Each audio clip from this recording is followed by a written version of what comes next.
Welcome to Holding Space. Michael Zinn is a visual producer and creative photographer using his imaginative visionary energy to channel Zen and hold space for spiritual and innovative discussion. Each episode creates a supportive, accepting, and open environment that allows exploration and expertise to come together with engaging and entertaining convergence. With guest and community all helping the shape of the way, Michael is grateful to be together to hold space.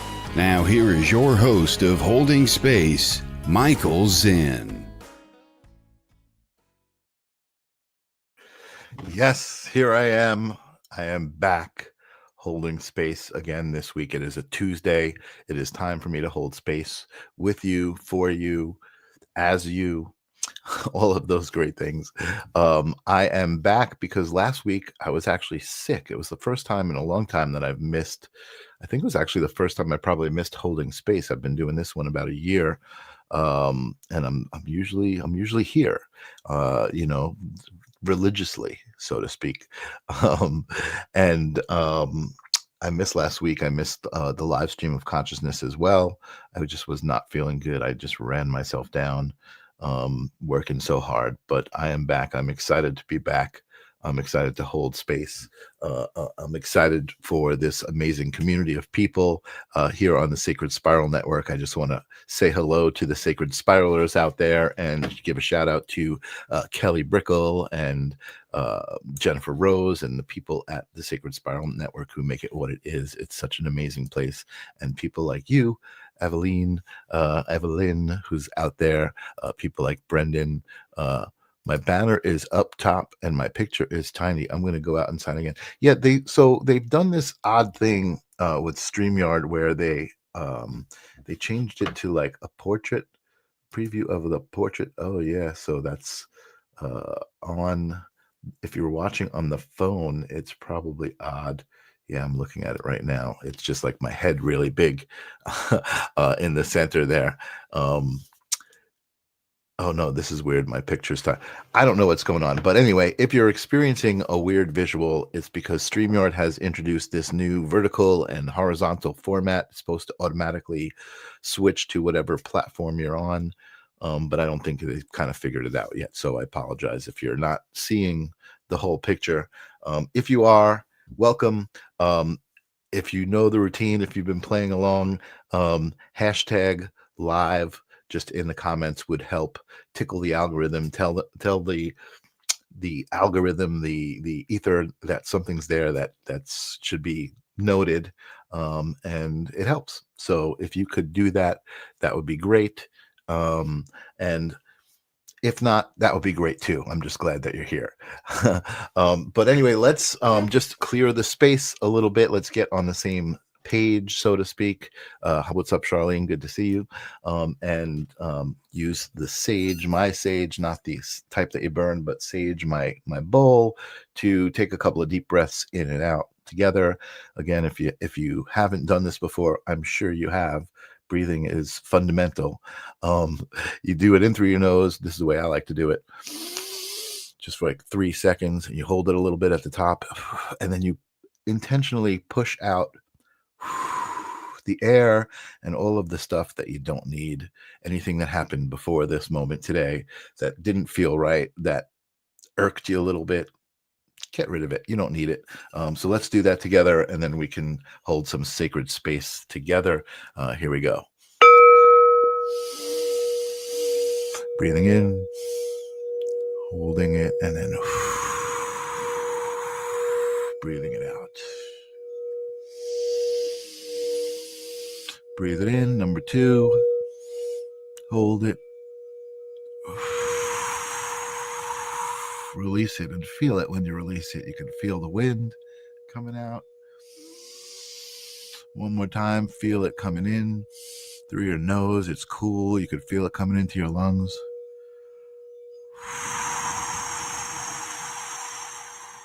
Push all that stuff out. Yeah. Breathing is fundamental. I love doing that every time. It reminds me what keeps me alive. So welcome. live and very much alive. I am glad I'm feeling better too. You could hear it in my throat. I can hear it anyway, just a little bit. But anyway, I'm excited tonight because I have a guest who's all the way across the pond. I love it when this uh, across the pond is more than that. Across the pond is like, well, I don't know. I love it when the show becomes international, and it's not just local, and it's across the world.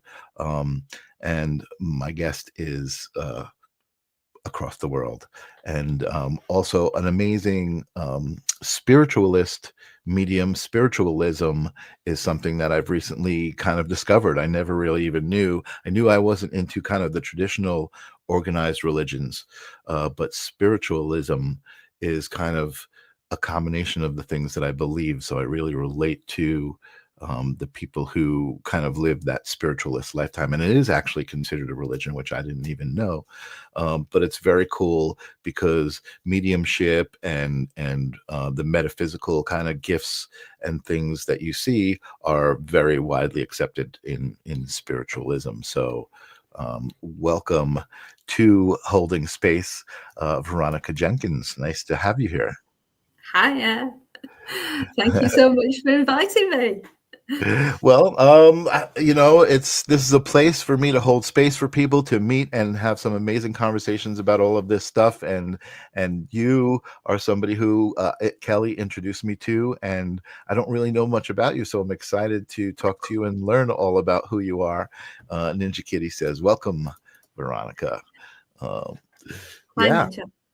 I'm excited to learn about you. And I want to start in a place. I did a little research to see who you were. You have a great website. I'm going to take down my photosynthesis banner and I'm going to put up your banner here. Findmeamedium.com. A nice resource where you can find a medium that you resonate with. I love that because I feel like the authentic mediumship exists within a community of people who support each other, not like, oh, here's my website, come see me. It's more like, hey, if you feel drawn to this, then here's a whole bunch of people who are drawn to it too. And you'll find the right person, just because that's kind of what we believe, right? Everything happens the way it's supposed to. Absolutely. I love that. So I started to read a little bit about you, and it made me think about my whole involvement with the metaphysical concepts of life and aspect of life and spiritualism and all of these things. And it was that you started to get into the tarot and do readings for friends at school and college. That's right. And I could remember when I was in college, I can remember having some friends who, what I consider dabbled, right? They played with the cards, and I can remember, I was a different person, and I definitely didn't have the same perspective on the cards as I do now, and that kind of art. It was more of a fun thing. It was more like for entertainment. And now, as I got older and I learned a little bit more about, other sides of life that are not necessarily in the 3D realm, I started to understand a little more those things. So, it just made me think about what must have been going through your head at that time, kind of being connected to that at such a young age. How did that feel? What was it about it that intrigued you, that got you into it?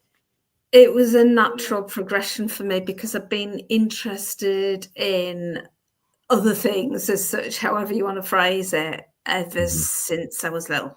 Ever since I can remember, I've been thinking those deeper thoughts and been intrigued about the esoteric.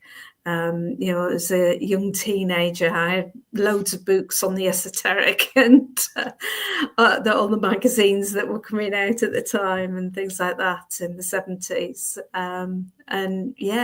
I just loved a lot of it. So it was quite a natural progression for me to do tarot cards It was Right. soon after that I'd actually started going to the spiritualist church.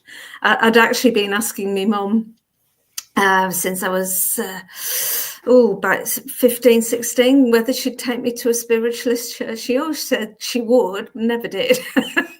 So when I went to uni and found that there was a spiritualist church down the road, I went, and that's where it all started in terms of my mediumship. But before that, I'd been interested in tarot and everything different before that. So Interesting. And can I just say a few hellos to people I recognise? Oh, absolutely, yeah. And I didn't. You know what? I didn't even notice the comments were going crazy. Kelly Brickle, go ahead. You say hello. I'm going to pop them up on the because screen. Lynn's on, and Lynn does readings on online live psychic readings, and that actually answers Evelyn's question from earlier, who said, "Am I the Veronica for Find Me a Medium?" Yeah, Find Me a Medium's my baby. Yes, I run that and organise that and all the rest of it. And hi, Kay Weezy. Kay Weezy comes on a lot with us. And I don't think I'm doing readings tonight. I think it's just chat. Okay.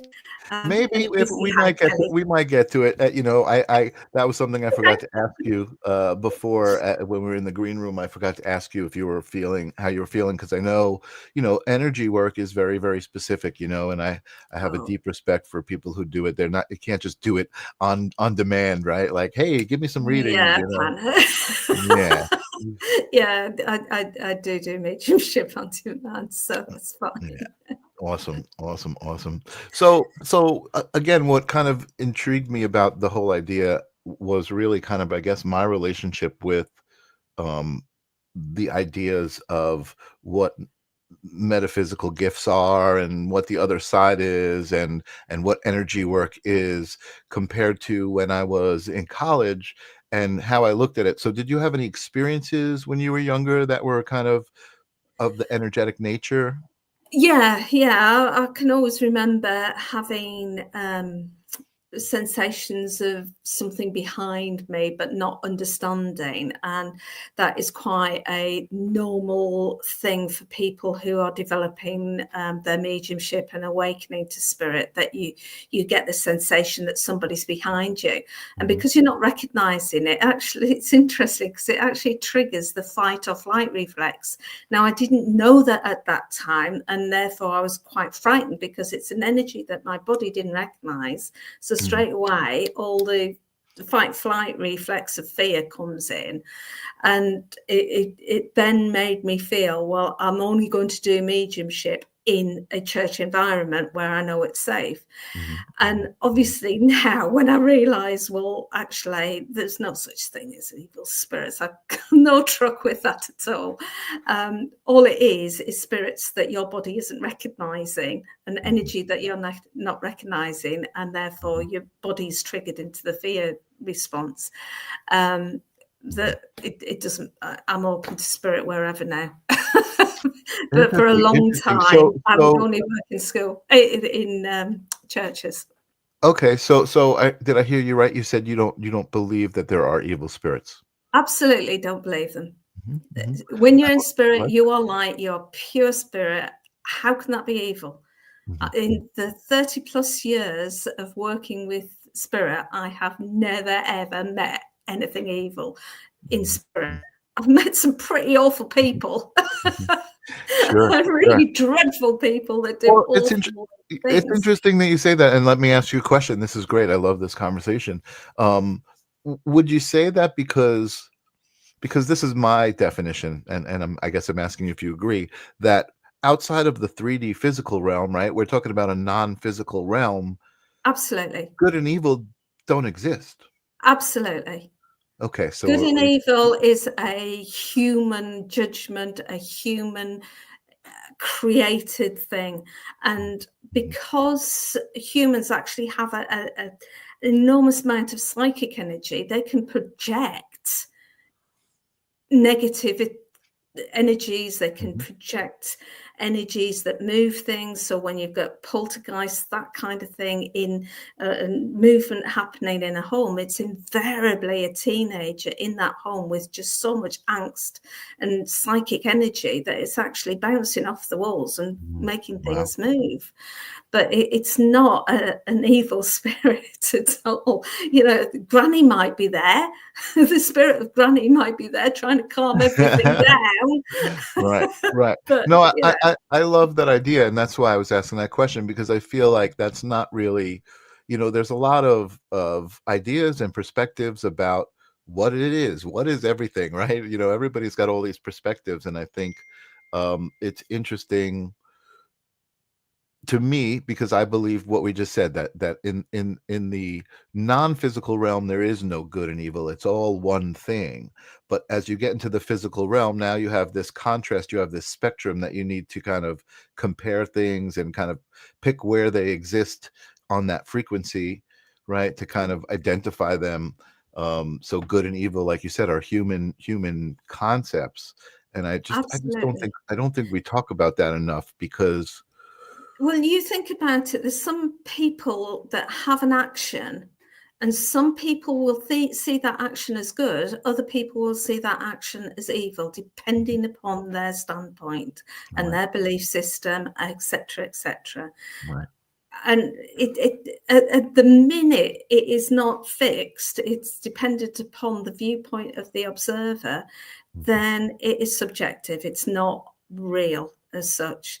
Only things that, well, no, I'm saying that, and it's not right, because everything is interrelated. You know, you go back into that Buddhist and all of the really deep philosophies are about the interconnected nature of everything. You know, the sound of one hand clapping is a demonstration that nothing exists in a vacuum.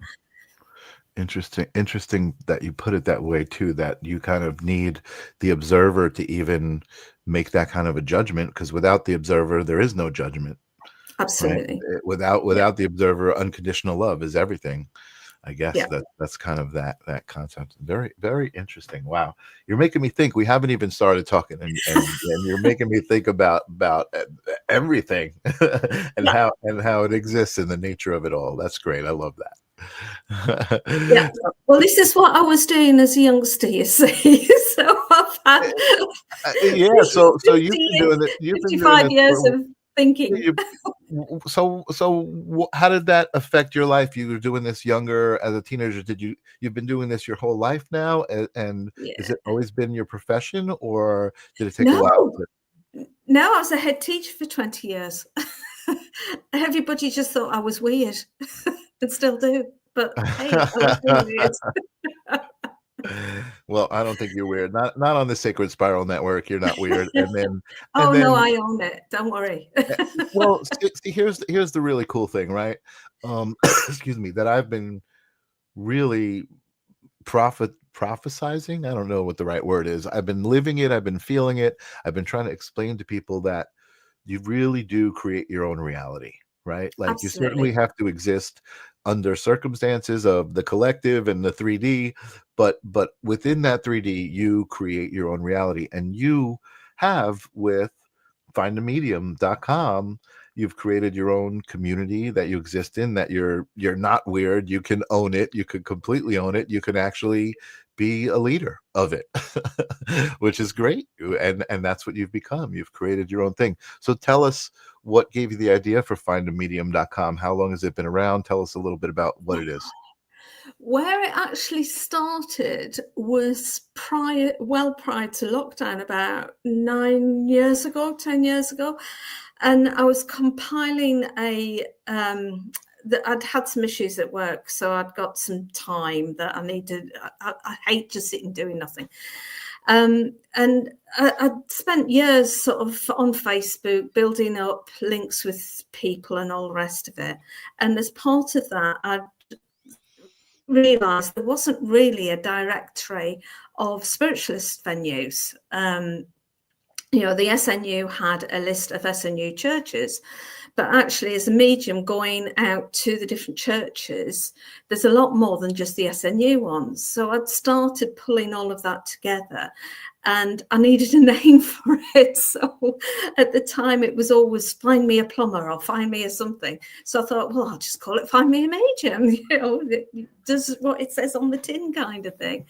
Sure. So it started off as literally a way of finding spiritualist venues and stuff. That moved into a directory of mediums, which is now online on my Find Me a Medium directory. You'll find all the churches and all the mediums on there. There were originally books, and I got a website that I uploaded everything into. Well, me and a friend uploaded everything into, because there's a lot on there.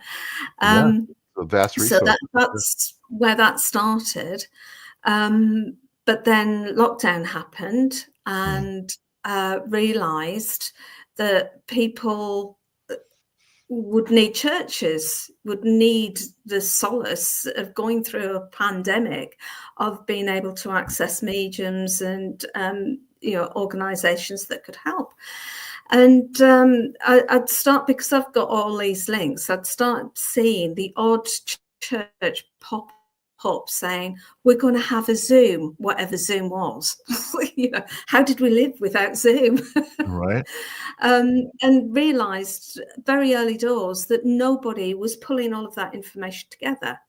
Mm-hmm. And how would people find it? So I thought, right, I'll do a daily list of what's going on. And that's how my daily list started, and that's how the real community of what I do online really started at the beginning of lockdown, where I was doing my daily lists. There was about 5-6 events in a day. The list I do now, which is under subscribers now because it takes me so long, there's 50-60 events every day. Wow. Amazing. And you know what? I'm sitting here smiling because I'm thinking about, like, how cool is it that was one of the side effects of COVID, is that we, like, all of these spiritual communities, Zoom, like, how did we live before that? Have you could be in a group of people on Zoom, from 10 to 50 to 100 people around the world, all kind of talking about the same things, all with the same kind of perspective on life, that, like you said, people think you're weird at like a university, right? You're a teacher and people think you're weird. And what's so cool about that also on the other side is, I think that it's becoming more and more accepted, even in, public places like schools and stuff. There are more people who are involved. Absolutely. The number of people now that accept spiritualism, accept it as a recognised religion in the UK, which it is in the UK. There's one guy down in Cardiff who's been working with the National Religious Organisation that's in schools, helping them do their curriculums and putting in suggestions about how spiritualism and our beliefs can be put into the curriculum. How amazing is that? Brilliant. It is. It's amazing. I love what's going on, and I'm thinking also, because today I saw an interesting interview. Now, I don't know what you think about this. I'm finding the response interesting here on, like, Holding Space when I talk about it, right? So I don't know what you know or think about 3i Atlas. Do you know what 3i Atlas is? No. No. I don't know what it is. See, and that's I'm finding it amazing that a lot of my spiritual friends, really, they don't even know what it is, because a lot of the news and the media, maybe it's outside of the spiritual community. 3i Atlas is a interstellar object that's passing through. That one, yes, I do. Yeah, I do okay. know what it is. It's recently coming in. Yeah. It's like New Marnie. Was it New Marnie? There was another one called Oumuamua. That was it. Yeah, a couple years ago. Yep. So, but basically, what's interesting to me is that there's a lot of talk about it being a very spiritual moment, that extraterrestrials are involved, the galactic community is making itself known, and all of these different, theories about what's going on with this comet or this asteroid or this galactic vessel, right? Whatever it might be. But what's undeniable right now, I think, is that we're in a very specific time in humanity, right? There is some sort of shift going on.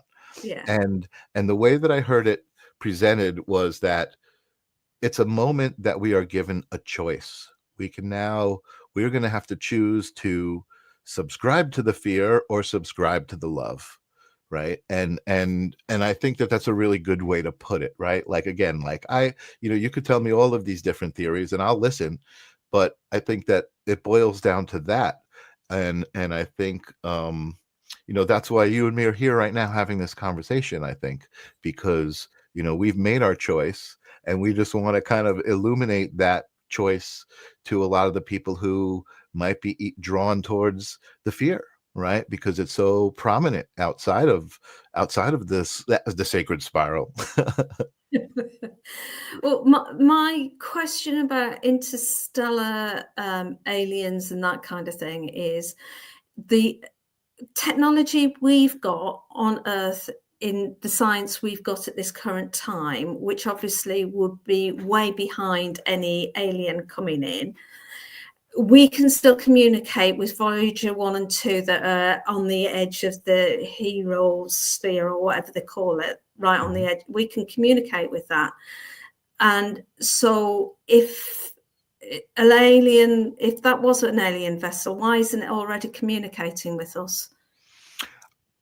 I'm gonna venture to say that there are people that believe it is communicating with us. You know what I mean? And again, that's what I love about the infinite world of opinions, and theories in this world.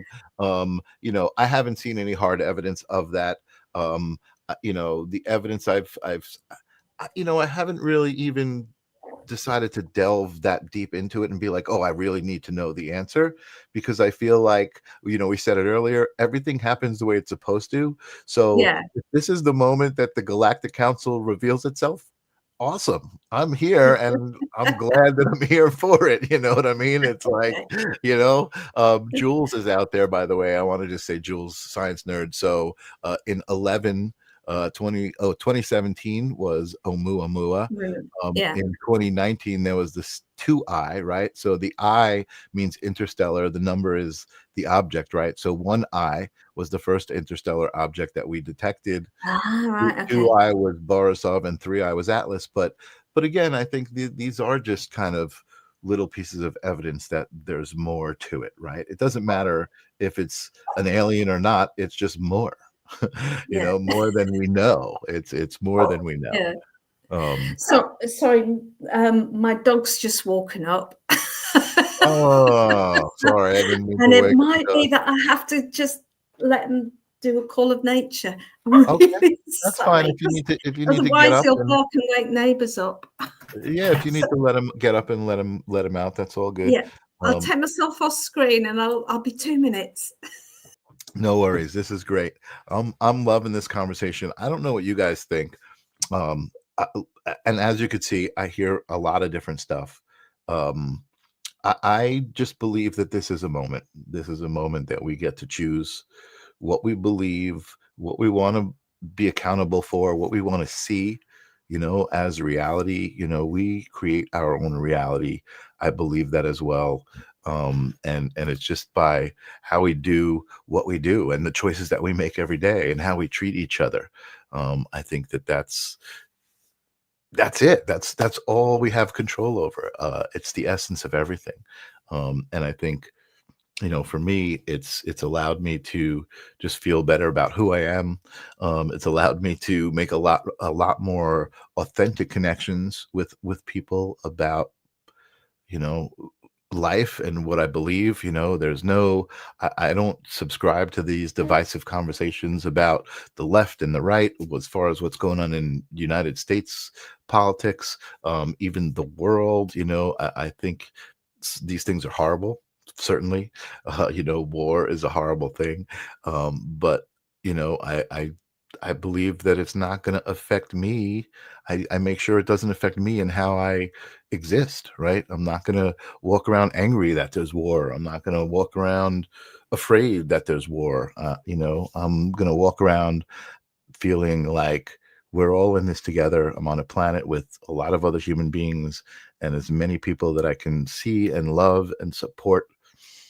I'm going to, the people that I can't see and I can't support, I'm not going to, I don't want to sound mean. I'm not going to lose sleep over, but I'm not, it's where you put your energy. I believe choose love always. Exactly. Yes. So true. Perfect. Jules is asking Veronica something. We'll come back to that. Do I have a wish one way or the other what 3i Atlas is? You know what? I don't, except I will say this, because part of the conversation I heard was that 3i Atlas is still kind of coming back. And I just will say this, Veronica's back. As a kid, I always felt that the human race was just divided. Countries, races, there was a lot of division in the human race. And I saw that as a kid. I always said, what is it gonna be to unite us as a human race? And I always thought, I said, you know what? It's gonna be a mothership. A big mothership is going to come, hover over Manhattan, hover over all the main cities, and give us as humans no other choice than to say, oh shit, there's something out there that's bigger than us that could destroy us in an instant if it wanted to. We need to stop all of this bullshit of racism and countries and hate and division. And I always felt that was going to be the moment that man saw it and was able to see a reason to unite. So, Veronica, I'm just answering the question. Jules was asking if I had a wish one way or the other, what 3i Atlas was. And I'm just likening it to, a vision that I had when I was younger. What's it going to take? What's it going to take? I think that changed when I started to learn about spiritualism and I started to experience meditation and the non-physical aspects of life that I could connect to and relate to. But maybe it is that, maybe it's going to take that for mankind to just drop all of the bullshit. Unfortunately, humans are born with a brain that doesn't support that as an outcome. The way the brain is actually constructed, it goes through different phases as you develop. Part of my sort of education training. And yes, when you've got kids that are under 7, they will accept anybody and everybody. They don't see difference. Yeah. But kids over 7, their brains themselves actually start creating differences and seeing differences. Mm-hmm. And by the time they're young teenagers, they're making judgments on the differences and dividing themselves into which group am I? Am I a punk rocker? Am I a hippie? Am I, which group you align yourself with? Right. It's a natural part of the brain to do that. And the minute you've got that going on in the human brain, unless you actually make a positive choice about which group you're in, i.e., I'm in the world group, then the minute you start to define yourself as being a specific group, it puts people out. It rejects people. And the minute you reject people, the minute you get conflict, whether it's a small level conflict of just bickering, backbiting, that is conflict. And all that's happening in the world is those human beings with that kind of nature of conflict are doing it on a big scale. Mm-hmm, mm-hmm. So let me ask you. The only way you change the world is to change each and every individual. I agree. But let me ask you questions, because you said some things there that I found interesting. So I kind of agree that as a child, you come into this world in this pure state, and you don't have this judgment, and that at a later age, it starts to show.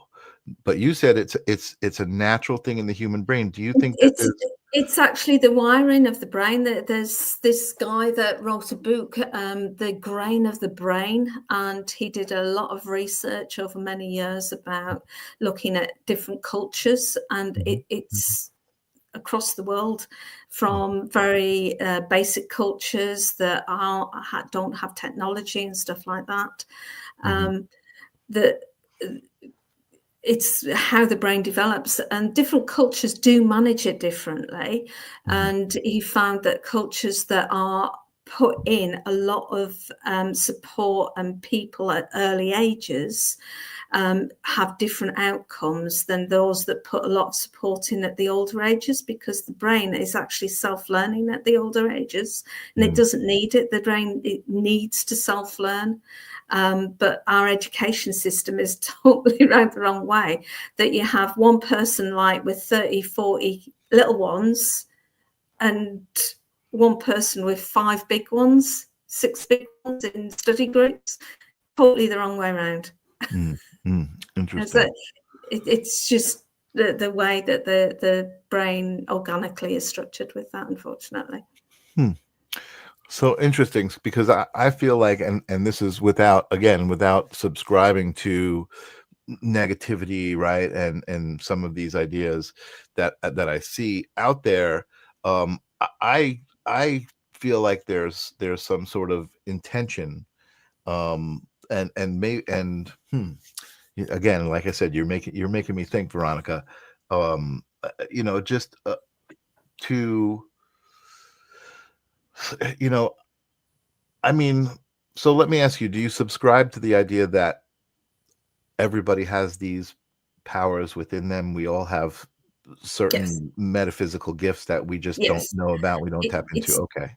yeah, it's organic, and there are certain suggestions about nodules within the brain that might actually link with um, other dimensions Mm, and things like that. So I'm sure quite soon, probably, they will find that the mechanism by which mediumship etc works, because that it will be found that every brain, unless there's obviously some damage at that point, right. is able to do this. It's a matter of training and belief and trust. Mhm, mhm. Yeah, so I guess what I was kind of getting at was that, and maybe it's not intentional, maybe it's not a nefarious force, right, that's behind it, but it certainly seems like conditioning, as far as like you said, as we get older. um no, I'm struggling here, because you're saying it's a natural part of the brain, and I feel like we're taught some of these things, right? Like I feel like the schooling system, like you said, the schooling system is backwards, right? And I feel like, I don't believe that human beings were meant to be here to wake up, go to a 9 to 5 job, come home and just do that on a repeating, scale. I believe that we're here to experience this world, and experience joy, and experience pain as well. Um, but not like that, not like that hamster wheel. Can I flip it for you? Yes, please. You're talking as though you're a human being having a spiritual experience. My belief is you are a spiritual being having a human experience. Okay. And therefore, the journey that you have in human form this time round, or any time round, whatever you want to believe with that, is decided upon before you actually enter this earth, Okay. and you choose the kind of experiences that you want to. So it could well be that there's thousands of others, millions of others worlds out there where it's not human, and biologically it's set up different. So you get a totally different experience by incarnating into that being in that location, wherever it is, etc. But for this experience that you're having now in the human nature, it's very much designed to be how you want it to be, but within the physical restraints of a human body and whatever that comes with. Yeah, okay. I hear that. I hear that. And I mean, I certainly can understand, believing that the spiritual part of me is the bigger part of me. The human part of me is not the bigger part of me. The human part of me is like this much of my existence. Yeah. I definitely subscribe to that. And I do feel, and I have been finding, like I said, that I am the creator of my own reality. And my audience will know of an experience that I had over the summer where I was on a retreat with my girlfriend and decided to get married spontaneously in the middle of a Costa Rican jungle. And I mean, literally, the only way I can describe it, especially looking back, is that I jumped timelines. You know what I mean? I created this reality and I jumped from one timeline to another. I was in a timeline where, we were in separate places. We were just boyfriend and girlfriend, and we had wanted to be together for a long time. And I think mentally we were, but physically we weren't. And that allowed us to just all of a sudden, like when we got back, it was all like that. And absolutely. What I've said about the human body doesn't mean that it overrides you making conscious choices. It's what happens when you don't make conscious choices and just live an automaton life. That's when human nature just kicks in. That's, you know what? The minute you start thinking and the minute you start being able to create, that's when your life changes. That's when awakening happens and your whole universe becomes a different place to be. Absolutely. And Angelo, I want to bring up something Angelo said. Is it a location or a different timeline? And Jules is saying, I think multiple timelines are going all at the same time. Ooh, this is getting juicy. But remember, spirit, there's no time in spirit, because spirit doesn't have space. And you can't have time without space. The two are interconnected. It's the space-time continuum. Those are interconnected. So the minute you don't have a physical body, you don't have space, you don't have time either. So it explodes those thoughts about timelines and stuff. Totally. And literally, like, explodes your brain trying to think about it. And while I agree 100% with what you're saying, 1,000,000% with what you're saying, I think that it's very difficult as human beings that experience things as 3 dimensions to wrap our heads around that, right? What we even we're just talking again, about. That's your human nature side.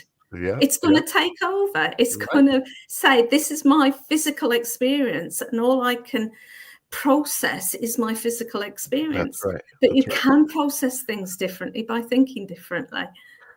I love it. So Angelo's saying, we spoke about this today, and Jules is now saying the past, now, and future are all taking place now. So I just want to bring this up because this is exactly, I love this.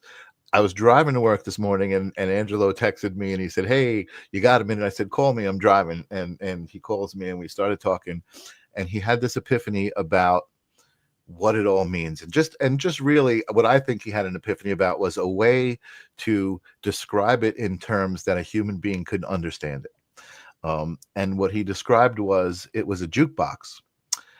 And all of the records exist in the jukebox. All of those other pieces of music exist, but you pick the one that you want to listen to, and you listen to that piece of music, and you're in that moment. That's the moment that you're in experiencing. But all those other ones still exist, all at the same time. They're still there, but absolutely, you're just not in those moments. You're in the moment that you chose. That's right, because spirit is the eternal now, where the human has the past, now, and future. But spirit is just the eternal now. And yes, Evelyn, it's the ego trying to be in control all the time, because the ego is the physical side of you. Yeah, totally. Oh, so how do you do it? Oh man, it is really difficult because I gotta say these thoughts and these conversations and these ideas do give me so much peace, right? When I just say that's just the way it is, and I know that's the way it is, and I just like Yep. believe, and it's not even believe, that's not the right word. I just know it, I just feel it, right? But then again, the human side kicks in and is, what did you just say? What are you even thinking? What does that mean? Yeah. Yeah. It's pretty funny. It's pretty Yeah. funny. Yes, Jules, once you let go of ego, you're so right. Life becomes so much easier because you find that peace state. Mhm, mhm. Yep, and much higher, and pray tell secrets, yes. And I feel like it's not difficult, and it's not a secret, right? I feel like my whole life I struggled with so many things that I look back on now, and I'm just like, why was that even a struggle, right? And you know, but I don't. I never really wish things were different or I had done anything different. I am who I am now because of all of those things, and Absolutely. I get to experience things as me now. And I love sometimes looking at old pictures and old videos and just being like, wow, I recognize that person. I remember that moment, but that is just not me. That's another timeline, another version of me. And it's just great to do that. And by the way, when I was speaking to Angelo this morning and he made that confirmation, I looked at the time and it was 11:11 this morning when he said, I had this revelation, and I said, take a note when you have these revelations and when you tell it to someone else and it happens to be 11:11. That's awesome. Can I Um, just respond to Bernadette? Because sure, she's sure, sure. asking if anything that comes through for me, please. It's not to give you anything, Bernadette, in terms of a reading. It's to say that you have every single answer you could possibly want inside yourself. You don't need somebody else to give you a reading if it's about you. If it's about needing evidence of loved ones in spirit, that's mediumship, that's fine. But if it's about what's happening in your life, you're the best person to talk to. You need to think inside yourself, meditate inside yourself, find that spot inside yourself. You can use tarot cards, you can use my awakening cards, you can use anything that you want to help find the prompts for that. But you are much, much better exploring the answers to the queries and problems that you've got in your own life by looking inside yourself, because once you contact your higher self, the answers are there.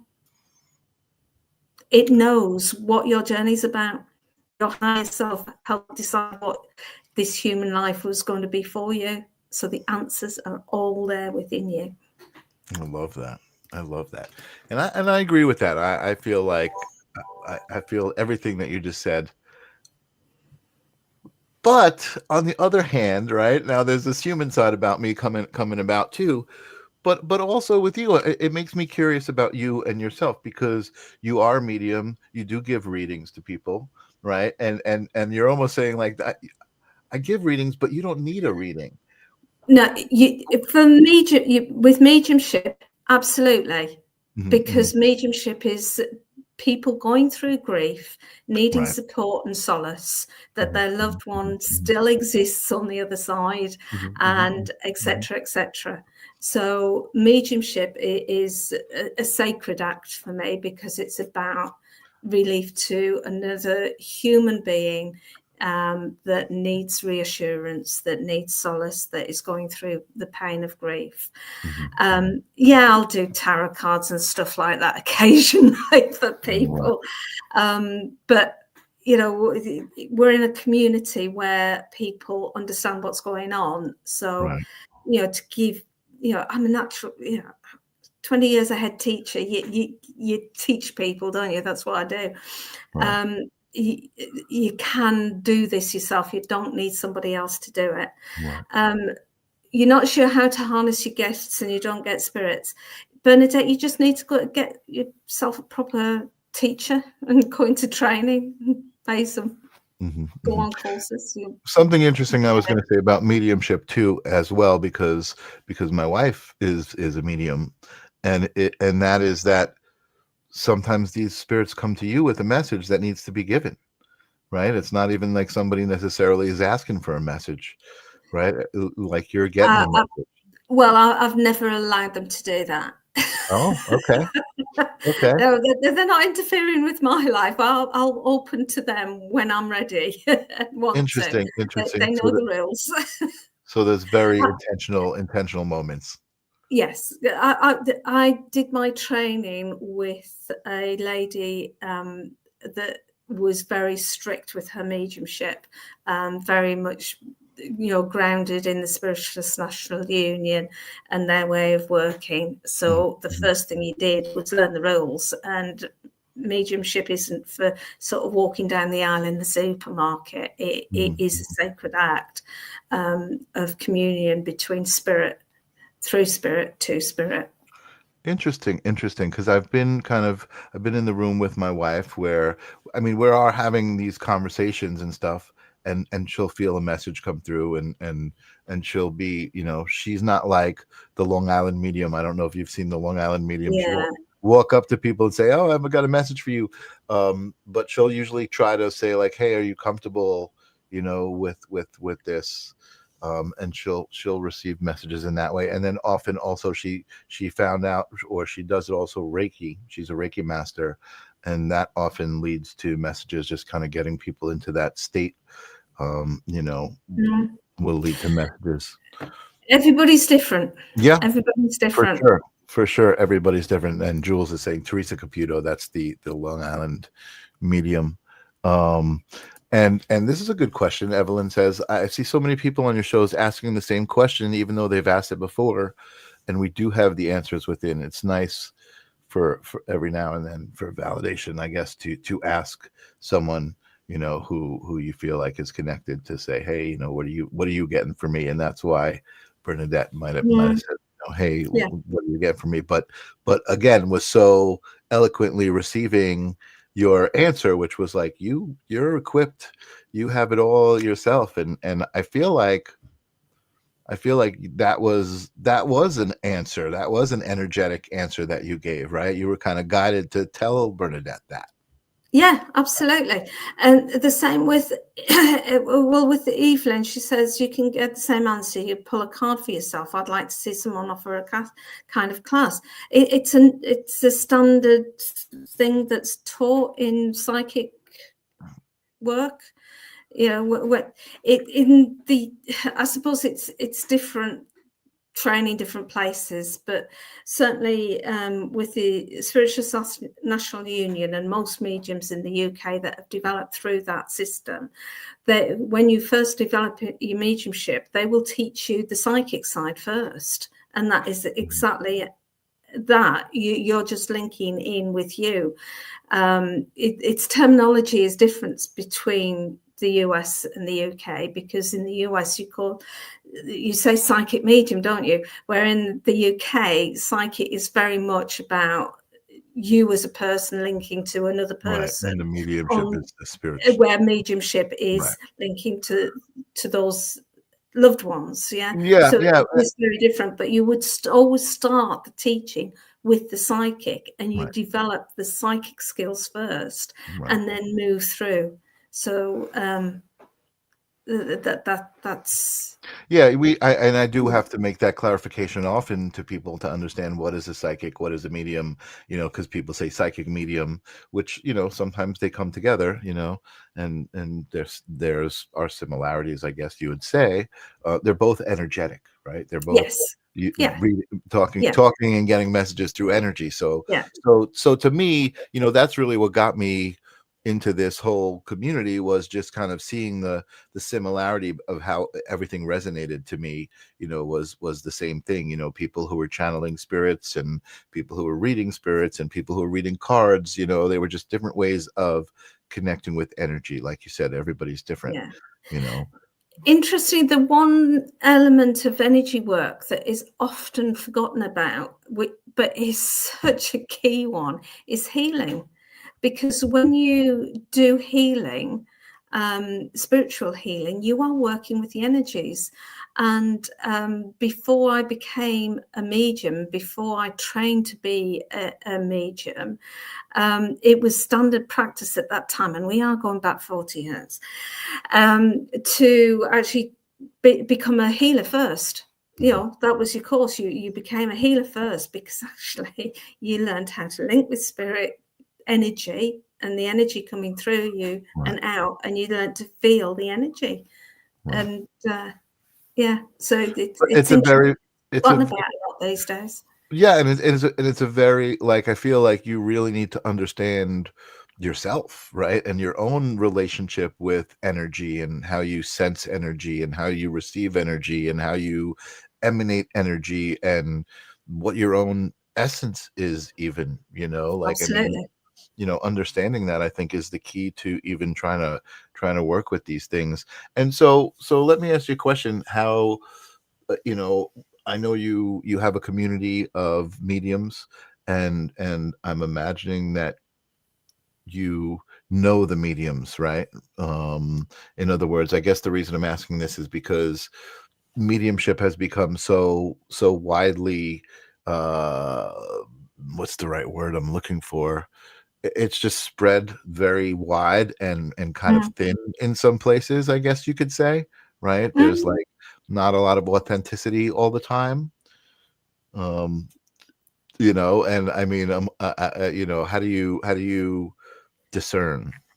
Everybody's on their own path, Mhm. and it's not for me to judge other I love people. I love that And answer, I don't. Veronica. I love that answer. It's and again, I think that those kinds of answers make you look at yourself, right? You're making me really look at myself. Why would I even ask that question?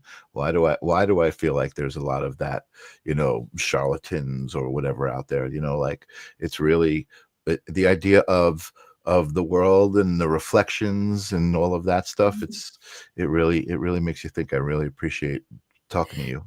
It's like that mirror of Erised in Harry Potter. Mhm, mhm, If you're a Harry Potter fan, that you see what you most desire in the world, but actually you see a reflection of yourself. right. It's all the shadow work, Mhm, which again, in the chat, I'm seeing a lot about fear and mental health issues and things like that. mhm, One of the key things that I'm working with Spirit on at the moment is a new book called Mediumship Out of the Shadows, because I'd written earlier in the year that my Universal Spirit Awakening book, and it talks about how the historical aspects of awakening and things like that, but throw a bit of science in there as well. But it's about how we open ourselves up to spirit, and awareness of our own spirit and awareness of God's, etc. But part of that is about our own personal development, and similar to the healing, our own personal development and our own shadow work about addressing the things that affect us in our human life is mhm, vital, absolutely vital for mediumship. So that's where this new book's going to come in, because it's been able to show people that actually by addressing your shadows and working with the issues within the shadows, mediumship becomes dead easy, mhm. because all the barriers to mediumship are us. Yep. Is this thing up here thinking? All the barriers to a lot of things are up here, right? Yeah, But also all of the keys to get past those barriers exactly the same are place. Yeah, you know, yeah. and it's really important stuff that you're talking about. It's really really wonderful. I was going to ask you, what would you recommend to somebody who's kind of trying to figure it out, trying to, like, maybe they had an experience, maybe they didn't, maybe they're just curious, but it sounds like findamedium.com or your website or your book are Buy great my places book. to start. Yeah, the Buy book, my book. There's lots of Universal Spirit exercises in Awakening. it. Jules, you've asked how the steps to get there. There's lots of exercises at the end of each chapter about journaling, about meditation, things that it's available now. Oh, the new one, the Mediumship Out of the Shadows. When I finish writing it, I came to a stop recently, and I was traveling the other day, a long journey, well, long for me, 4-hour journey, and I was listening to a book about the fear of death and the psychology around the fear of death, because it's something that a lot of people just don't talk about, and they're absolutely paranoid around death and dying. And listening to this, thinking, that is so much part of the shadow work and what I need to include within the book. So that's obviously why I'd been stopped from writing anymore, because I needed to listen to that and be able to incorporate that into the book. So when I get to my next writing session and I've finished listening to the book, then I'll do the rest of the writing. That's great. So the book is going to be full of fresh information that is just hot off the presses, so to speak. That's amazing. That's amazing. And you're such a pleasure to talk to. And I think, again, for me, my journey has just been one of realizing, like, life isn't a struggle, unless you want it to be. You know what I mean? So I think that life has just been putting me in these situations of having these amazing conversations, learning some things, being shown reflection of myself, and being able to recognize that that's what I'm being shown. You know what I mean? Those kinds of things. It's just amazing. So thank you so much for staying up late and coming on the show and sharing your I really enjoyed it. Thank you. Yeah, Can I just say about my Skool community as well? Oh, we totally forgot to talk about that. Listen, we don't have a hard stop, and we're done when we're done. So let's talk about your Skool community. So Skool is such a great new thing. Let's hear what you got. Yeah, well, Skool is spelled Skool, and it's a new well, I don't know how new it is, but it's a new platform to me, and it's enabled me to get all sorts of stuff on there, because it holds videos, everything's set up in classrooms, so that always feels familiar to me. So you've got a classroom for each area of work. So I've got and you've also got discussion groups as well. So I've got a discussion group about practice mediumship. So under there's things like spirit art, and there's a calendar. So all my online live psychic readings events are all on the calendar, so people can see what's coming up. And there's just, the more you interact with this community, and the same with every Skool community, the more points you build up, the more points actually release different aspects. So I've got some tarot workshops that if you get to, I think it's level 2, you can access the tarot workshops. And if you get to level 3, there's other stuff that you can access on there. And, I'll going to be putting in other stuff. You can also have a premium membership, or a VIP one, and again, those costs each month, but you get things like, if the premium one, you get my book as well as my daily lists that I mentioned earlier, and that's $9 sorry, a month. So there's a lot on there. Go and have a look, because there's a lot. I just found it, and there's the link at the bottom of the page right now. If you guys are interested in Skool, Skool is actually a really great place for communities. That's not the link. Sorry. I just looked you up. Yeah, that I think that's the personal one. It's to go to the spiritual awakening hub. Yeah. Okay. Yeah, that's what it says. All right. Hold on. Okay. I don't recognize that link at all. I'll have to have a look at that. Yeah, hold on a second. Let me let me just put this link in and see if this is the right one. Join group. Skool.com, the Spiritual Awakening Hub 5029. Maybe that's it. Okay, so let me just change that so people, that might have been your personal profile that they would get right there. And Which they won't on that page is a link to this one. So all right. Yeah. So I didn't even know that one about me. So yeah, it's like your personal profile. They get to see a picture of you. Yeah, and I'm still new to it. yeah, no, it is a great. You know what? I just recently joined. I had a guest on one of my other show, the live stream of consciousness. His name's Tyler Engels, and he studies ancient art, like ancient archaeology, and like the way the pyramids are built, and cymatics, and how they all relate to. It was just, he's so amazing, and he's got this just ancient wisdom thing going. So I've been checking his stuff out lately too. So it is amazing to like I said, find a community of people who are interested in what you're interested in, because you really get good information that way. I mean, you can kind of Google stuff and try to figure it out, but when you have people who have experience you can talk to, which is why we do this show, so people can kind of get a taste for who you are and what you sound like, what you feel like, what you taste like, so again, I really appreciate you sharing your time and your energy and excitement about all of the good things in this world. Love it. Awesome. Thank you, Michael. Awesome. I don't know exactly what I'm doing as far as next week goes, as far as Thursday goes for the live stream of consciousness. Like I said, I was sick last week, so I'm just getting back on my feet, but do know that I am here. If you guys ever want to reach out to me, please do. We're all in this together, right? And if you feel like you're struggling, there are people who can help. So always reach out to your friend, always look for a hug, and I will see you guys next week on Holding Space. Peace.